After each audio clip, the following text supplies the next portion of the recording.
BFM Business. Innover pour le commerce, Rodolphe se démarque. Rodolphe Bonas, PDG de Seacom, vous êtes parti en Inde, à New Delhi. Oui. Ça faisait longtemps. Ça faisait pour très découvrir Miniso. Miniso, exactement. Alors Miniso, qu'est-ce que c'est? C'est une enseigne chinoise, d'accord, assez peu connue des Français, mais je vais vous donner quelques chiffres, ça va tout de suite mettre les pendules à l'heure. C'est 4200 magasins, c'est présent dans 80 pays. Alors pour vous donner un exemple, Zara, c'est 3860 magasins. Donc vous voyez un peu l'enseigne. Alors qu'est-ce qu'on vend chez Miniso? On va vendre, j'ai noté, il y avait de tout. Il y a bien sûr des cosmétiques, des gourdes, des boîtes de bento, des accessoires de mode, de la déco, des produits sous marque avec du Marvel, du Disney. C'est énorme. Ça ressemble étrangement à Muji, plutôt d'inspiration japonaise. Oui. C'est chinois, mais d'inspiration japonaise. Vous avez tout à fait raison. L'idée ici, c'est véritablement d'avoir un nez chic, pour le dire autrement ou mal. Et la proposition de valeur est assez intéressante et assez maligne. Elle commence par parler de qualité.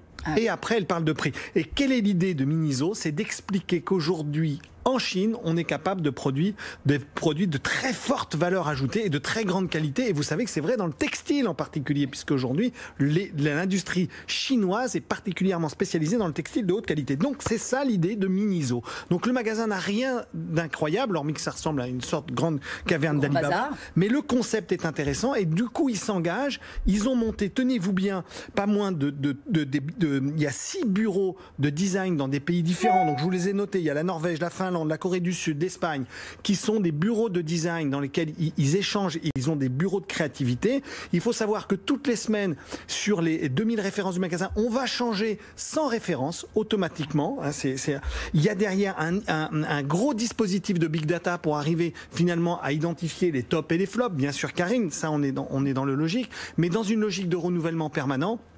C'est absolument incroyable. Alors tout ça, les produits valent là-bas entre 1,50 $ sur à peu près de 8000 produits. Je me suis trompé, je vous dis 2000, mais c'est 8000 produits. J'ai dit une connerie. Et donc ça arrive. Voilà. Et en revanche, il y a 10 000 nouvelles idées par an qui sont produites par les bureaux de design. Donc c'est pas rien.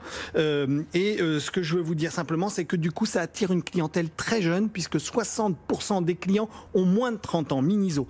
Ça ouvre en France, a même ouvert en France le 20 octobre dernier à Paris, rue Chaussée-d'Antin, mais il y a fort à parier qu'ils en développent un certain nombre d'autres dans le pays. C'est étonnant, je crois que c'est Ariel Wiesman qui est derrière. Et voilà, je savais que vous alliez en parler.